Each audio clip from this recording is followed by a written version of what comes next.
Sledi denarju. To je en zelo pameten rek, ki bi mu moral slediti vsak izmed nas. No, in v tej epizodi bomo naredili prav to. Pogledali si bomo, kaj dela pametni denar in zakaj to dela.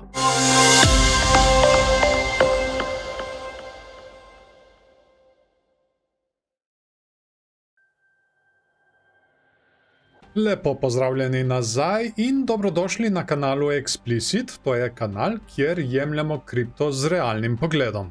Tokrat v tej epizodi, kot sem že prej omenil, si bomo ogledali, kaj dela pametni denar. In ja, smo doživeli kar konkretno rast zdaj pred kratkim, ampak te podatke, ki jih bomo imeli tokrat v tem videu, marsikdo, še posebno biki, radi spregledajo.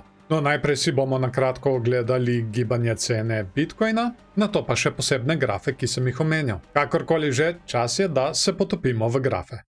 Smo na Bitcoin dnevnem grafu in kar takoj vam bom pokazal ta najbolj zaskrbljujočo stvar, in to je tale trendline linija, ki sega vse od tega našega začetka, našega bullruna, začetka leta. Tukaj smo se jo zadeli enkrat, tukaj smo se jo zadeli še enkrat in potem smo jo končno izgubili, to je bilo nedolgo tega nazaj, tukaj na tej točki.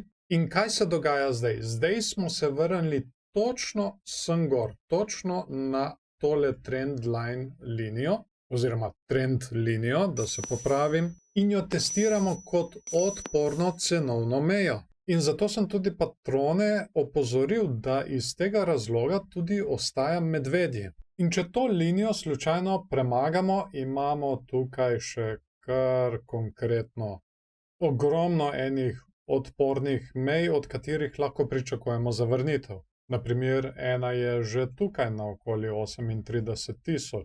Samo pogledajte, koliko časa smo se gibali tukaj. In koliko ljudi je tukaj kupovalo, ker je mislilo, da bomo šli še naprej gor, ker so sledili buy the dip metodi. Tako da ja, smo imeli kar en lep skok v ceni, ampak prvo dejstvo je, da se zadevamo tele trend linije tukaj. Ta drugo je, imamo še en kup enih mej od zgoraj. In ta tretje dejstvo je, tukaj na RSI smo prekupljeni. Zdaj videli bomo, če bomo še nadaljevali rast preko divergence. Previdnost velja, velika verjetnost je, da se to lahko izkaže za past. In smo na spletni strani lookintobitcoin.com, na tej spletni strani nismo bili že kar nekaj časa. Predvsem smo tukaj spremljali števila denarnic, kar bomo naredili tudi tokrat. In začeli bomo od spodaj navzgor in pred sabo imamo že graf števila denarnic, ki imajo več kot 0,01 bitcoina. In nas zanima še predvsem tukaj le tole obdobje, to obdobje naše rasti. Tukaj to črno krivuljo, to je cena bitcoina, ki je rasla zdaj v tem času.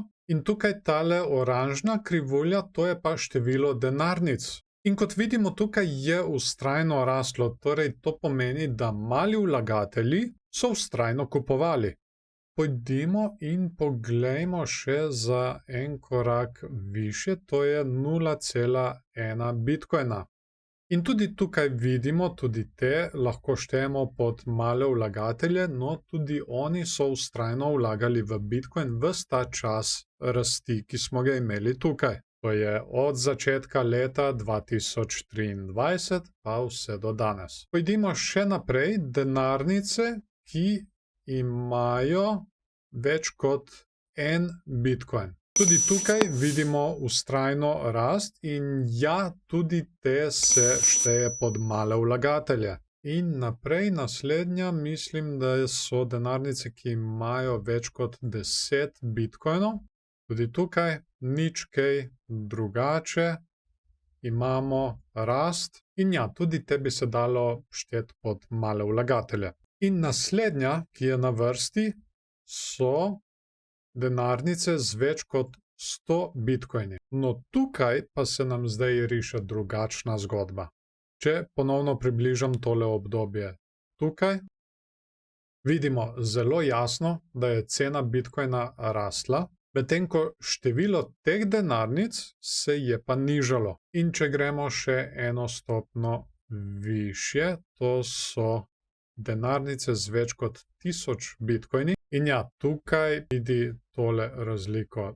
Mislim, da imamo še večjo razliko. Oziroma kot divergenco. Imamo rast v ceni, medtem ko število denarnic pa vedno bolj pada. To pomeni, da je skozi vso tole rast, ki smo jo imeli, zdaj pameten denar prodajal.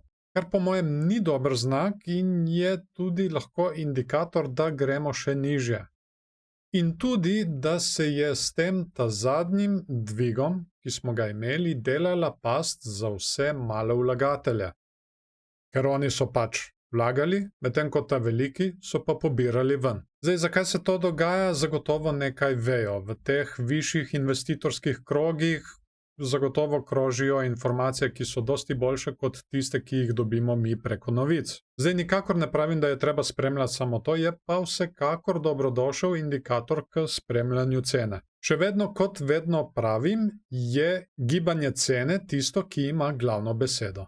Na tem mestu bi se rad zahvalil še vsem patronom, ki svojimi prispevki podpirajo ta kanal. Če morda želite postati eden izmed njih, so povezave spodaj pod tem videom v opisu in pripetem komentarju. Seveda v zameno za podporo dobite tudi dostop do dodatnih vsebin. S prvim paketom dobite dostop do dnevnika mojih tehničnih analiz, kjer ne obravnavamo samo kripta, ampak tudi druge trge. Ta drugim paketom pa dobite dostop do tega, plus do videotehničnih analiz, kjer obravnavamo tudi nižje časovne intervale. Poleg tega pa je na tem paketu omogočen tudi Discord, kjer me lahko kadarkoli kontaktirate, pa tudi našli smo se ena res fajn skupina, kjer delimo svoje ideje. Poleg tega pa imajo patroni še dodatne popuste na moji spletni trgovini. Vse, kar namreč vložijo preko Patreona do dneva nakupa, lahko uporabijo kot dobroimetje. In tako lahko nekateri celo dobijo indikatorje zastonj. In ko smo že pri spletni trgovini, ne je pozabiti obiskati. Še vedno imamo 40% popust na ARI, to je Asset Rotation Index. Indikator, ki ti prikazuje, kam na kriptotrgu se pretaka denar. Ali se pretaka v Bitcoin, ali v stablecoine, ali v altcoine. No, te podatke ti kot mapira tale indikator. Kot sem rekel, ne pozabite obiskati samo še do konca meseca, kar bo ostane samo še v bistvu par dni. Hvala vam, da ste si video gledali do konca. Dajte mu všeček, če vam je bil všeč, ali pa ne všeček, če vam ni bil. Vesel bom tudi delitev z vašimi prijatelji, če mislite, da so te informacije uporabne tudi za njih. Zdaj pa mene zanima, kako se vi kaj strinjate s temi informacijami, ki smo jih uporabljali oziroma predstavili v današnjem videu. Kaj si vi mislite o tem? Imate morda drugačen pogled? Zelo bom vesel vaših komentarjev, tako da kar pokomentirajte spodaj pod videom in z veseljem bom podebatiral z vami. In kaj se pripravlja naprej? Še naprej bomo spremljali turbulentno stanje Bitcoina. Ali bo le doživel nove višave kljub slabim makroekonomskim napovedim? Ali ne? Redno spremljamo gibanje cene, zato se ne pozabite naročiti na kanal in nastaviti obveščanje, da vas bo takoj o novem videu tudi obvestilo. No in predstavljali bomo tudi nove obetavne kriptoprojekte v sodelovanju s cryptonews.com. Res ne bo se jih splačalo zamuditi, zato se ne pozabite naročiti. No in zdaj vas še lepo pozdravljam, želim vam lep dan še naprej, imejte se fajn in se vidimo v naslednjem videu.